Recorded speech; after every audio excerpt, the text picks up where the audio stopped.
I think ये बात थोड़ी कड़वी है, लेकिन हम एक ऐसे समाज में रहते हैं जहाँ हीरोज हम उन्हें मानते हैं जो जहरीले पान मसाला की ऐड करते हैं। देश के सैनिकों की हम सम्मान करें ना करें, लेकिन सोल्जर्स की मूवी में एक्टिंग करने वाले एक्टर्स को हम जरूर अपना रोल मॉडल बना लेते हैं। लेकिन रुकिएगा, आज का वीडियो आपको एक ऐसे रियल हीरो को याद दिलाने के लिए बनाया गया है जिसने 5000 से भी ज्यादा मल्टीनेशनल कंपनीज के नाक में दम करके रख दिया था। जी हाँ, हम बात कर रहे हैं स्वराज बचाओ और स्वदेशी अपनाओ मूवमेंट को स्टार्ट करने वाले राजीव दीक्षित जी के बारे में, जिन्होंने पूरे देश को आयुर्वेद का इम्पोर्टेंस बताया और काउ स्लॉटरिंग जैसे गंभीर मुद्दे पर लंबी लड़ाई लड़ी। हालांकि शायद सच्चाई के साथ चलने की वजह से ही उन्हें सिर्फ 43 साल की उम्र में ही इस दुनिया को छोड़कर जाना पड़ा, लेकिन उनकी स्टोरी हर भारतीय के लिए एक इंस्पिरेशन है। यहाँ तक कि विदेशी सरकार भी इनके इन्फ्लुएंस से डरती थी। और हाँ, सरकार से याद आया, आपको तो पता ही है कि आज का दिन बहुत इम्पोर्टेंट है। क्यों? क्योंकि आज हमारे महत्वपूर्ण वोट का परिणाम जो पता चल गया है। हमने हमारे कीमती वोट से अपने देश के अगले 5 साल का भविष्य चुन लिया है। आशा करते हैं कि अपना देश ऐसे ही प्रगति करता रहे। अब हर 5 साल में ही हम अपने देश के लिए प्राइम मिनिस्टर का चुनाव करके बहुत ही इम्पोर्टेंट डिसीजन लेते हैं। अब हमने अपना करंट लीडर तो चुन लिया जो कि अगले 5 सालों तक देश को संभालेंगे, लेकिन क्या कभी आपने अपने फैमिली के बारे में सोचा है? आप अपने घर के लीडर हैं। जैसे देश को लीडर से उम्मीदें होती हैं, वैसे ही घर के लीडर से भी सेम उम्मीद की जाती है। एंड समझने की बात तो ये है कि देश का नेता तो हर 5 साल में बदल सकता है, लेकिन घर का नेता कभी भी चेंज नहीं होता। इसीलिए क्या हो अगर घर के लीडर को ही कुछ हो जाए? क्या होगा परिवार का? हाँ, मैं समझ सकता हूँ कि इमेजिन करने पर भी डर लगता है कि लीडर के बिना आपका परिवार किसके ऊपर डिपेंडेंट होगा, उसके आगे की लाइफ कैसी होगी, बच्चों की स्कूल फी कौन भरेगा, और तो और अगर आपने लोन ले रखा है तो फिर उसे कौन चुकाएगा। पर दोस्तों, वो कहते हैं ना कि हर प्रॉब्लम का एक सोल्यूशन जरूर होता है, एंड वैसे ही इसका भी एक सोल्यूशन है टर्म इंश्योरेंस। यह सिर्फ एक पॉलिसी नहीं है, एक नया साथ है, एक नया रिश्ता, एक नया हाथ है जो इंश्योर करती है कि आपके न होने पर भी लिए गए लोन्स, बच्चों की फी और घर का खर्च कभी न रुके। लेकिन क्वेश्चन यह है कि टर्म इंश्योरेंस खरीदे कहाँ से? तो दोस्तों, मेरे ख्याल से बेस्ट प्लेटफॉर्म है पॉलिसी बाजार। आप पॉलिसी बाजार के 51+ इंश्योरेंस पार्टनर्स के थ्रू अपने लिए बेस्ट प्लान चूज कर सकते हैं। Additionally, you will get the tax benefit up to 1.5 lakh under ATC। और हाँ, यहाँ पर आपको 24/7 क्लेम असिस्टेंस भी मिलता है। घर के लीडर बनिए और आज ही बेस्ट टर्म इंश्योरेंस प्लान खरीदकर अपने परिवार को सुरक्षित करिए। डिस्क्रिप्शन में दिए गए लिंक से जाइए और अपना टर्म इंश्योरेंस पॉलिसी खरीदिए सिर्फ 600 से 700 रुपए में, and get 2 crore of sum insured with up to 10% discount. फिलहाल हम टॉपिक पर वापस आते हैं। तो दोस्तों, राजीव दीक्षित जी की कहानी शुरू होती है 1967 से, जब यूपी के अलीगढ़ डिस्ट्रिक्ट में उनका जन्म हुआ था।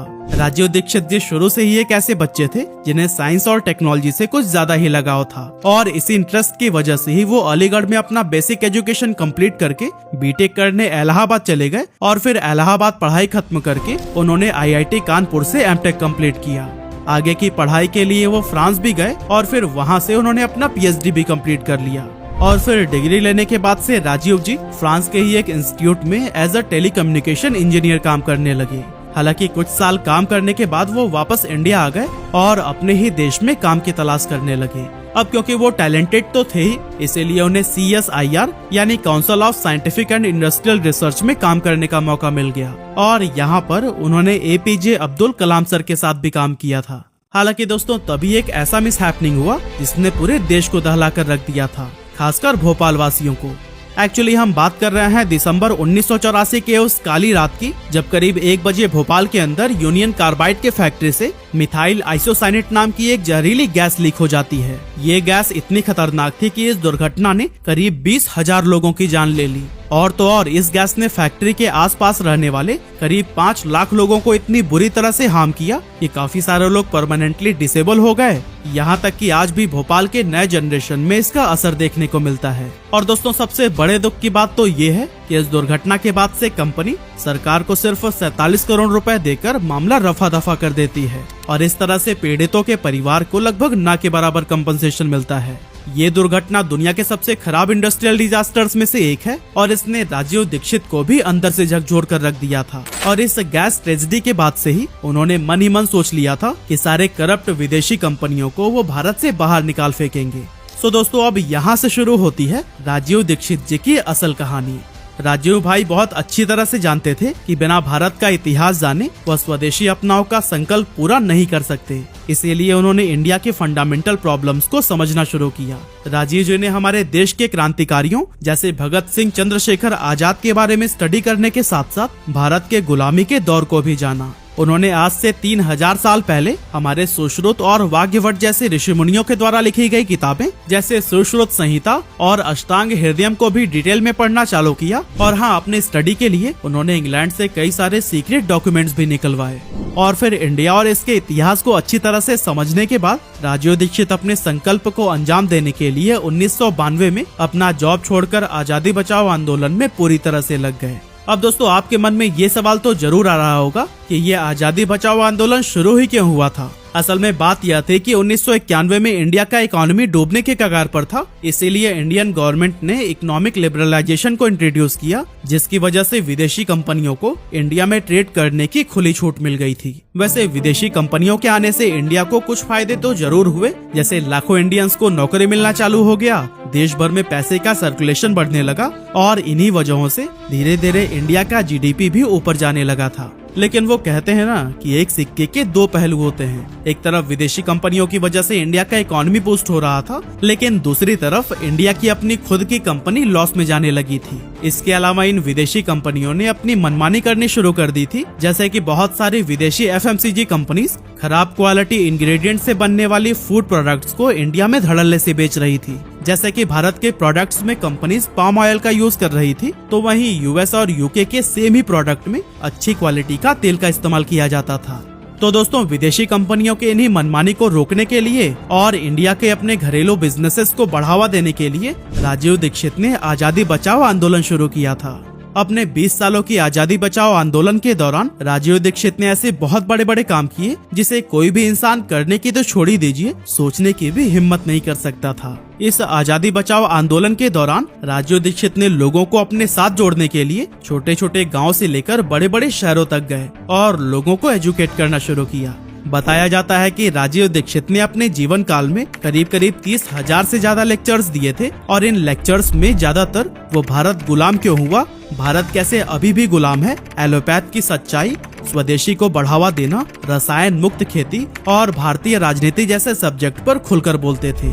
अपने लेक्चर्स में राजीव दीक्षित इंडिया में बने लोकल प्रोडक्ट का यूज करने पर जोर दिया करते थे और विदेशी कंपनियों के द्वारा बनाई गई प्रोडक्ट को न खरीदने की सलाह देते। उनका मानना था कि विदेशी कंपनीज के द्वारा बनाए गए ज्यादातर प्रोडक्ट्स लो क्वालिटी की होती हैं, जिनमें 3 सबसे खराब इंग्रेडिएंट्स भर भर कर डाले जाते हैं, पाम ऑयल, मैदा और चीनी। और इन प्रोडक्ट्स के रेगुलर इस्तेमाल की वजह से हार्ट अटैक जैसी जानलेवा बीमारी का खतरा होता है। इसीलिए राजीव दीक्षित ने बॉर्नवीटा, बूस्ट, हॉर्लिक्स और हेल्थ टॉनिक के नाम पर बिकने वाली चीजों की सच्चाई डेटा और फैक्ट्स के बेसिस पर जनता के सामने एक्सपोज किया है। राजीव दीक्षित लोगों को पाम ऑयल के नुकसान के बारे में भी बताते थे। अब दोस्तों, जैसा कि अभी तक हमने आपको बताया कि आजादी बचाओ आंदोलन शुरू करने से पहले राजीव दीक्षित ने 6 से 7 सालों तक इंडिया और उसके इतिहास को स्टडी किया था, वैसे ही अपने लेक्चर्स में लोगों को होम्योपैथी और आयुर्वेद का इम्पोर्टेंस बताने से पहले उन्होंने खुद 8 साल तक होम्योपैथी की प्रैक्टिस भी की थी। और दोस्तों, इससे एक बात तो साफ हो जाता है कि राजीव दीक्षित को सिर्फ लाइमलाइट नहीं चाहिए था, वो तो सच में इंडिया के लोगों को जागरूक करना चाहते थे। राजीव दीक्षित जितना होम्योपैथ और आयुर्वेद को सपोर्ट करते थे, उससे 100 गुना ज्यादा एलोपैथ के खिलाफ थे। उनका कहना था कि विदेशी मेडिसिन इंडियंस को सूट नहीं करती और इसके साइड इफेक्ट्स तो अलग से ही हैं। राजीव दीक्षित हमेशा होम साइंस पर काफी जोर दिया करते थे और अक्सर वो अपने भाषण में भी कहते थे कि 80% रोगों का इलाज हमारे किचन में ही मौजूद है। जैसे कि सर्दी ठीक करने के लिए आप हल्दी पानी या हल्दी दूध पिएं, खांसी के लिए आप अदरक और पान का थोड़ा जूस बराबर मात्रा में हनी के साथ मिलाकर पिएं। अब जैसा कि मैंने आपको पहले भी बताया कि राजीव दीक्षित अपने जिंदगी में 30,000 से भी ज्यादा लेक्चर्स दिए हैं, लेकिन फिर भी वो जानते थे कि इंडिया के हर कोने में वो खुद नहीं पहुंच सकते। इसीलिए उन्होंने अपनी सारी नॉलेज को किताब के माध्यम से इंडिया के कोने कोने तक पहुंचाया। यहाँ तक कि आज भी उनकी किताबें लाखों लोगों की जिंदगियां सुधार रही हैं। स्वदेशी चिकित्सा, गौ माता पंचगव्य चिकित्सा, जीरो बजट खेती और अष्टांग हृदयम जैसी राजीव जी की सैकड़ों किताबें हैं जो कि आज भी लोगों के बीच में काफी पॉपुलर हैं। इतना ही नहीं, इंडिया से काउ स्लॉटरिंग को भी पूरी तरह से खत्म करने में राजीव दीक्षित का बहुत बड़ा हाथ था। असल में पहले इंडिया में गाय को काटने पर कोई भी सजा नहीं होती थी, लेकिन राजीव दीक्षित ने इसके अगेंस्ट सुप्रीम कोर्ट में अर्जी डाली और फिर सालों तक कोर्ट में लड़ने के बाद राजीव दीक्षित जी ने काउ स्लॉटरिंग को इंडिया में बैन करवा दिया। और दोस्तों, ये सिर्फ राजीव दीक्षित की ही नहीं बल्कि पूरी मानवता की जीत थी।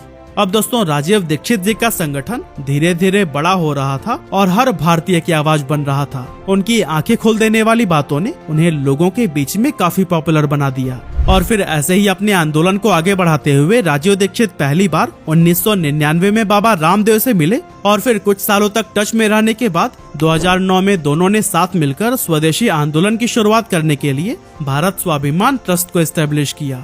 इस ट्रस्ट के चेयरमैन रामदेव थे, तो वहीं नेशनल सेक्रेटरी राजीव दीक्षित जी।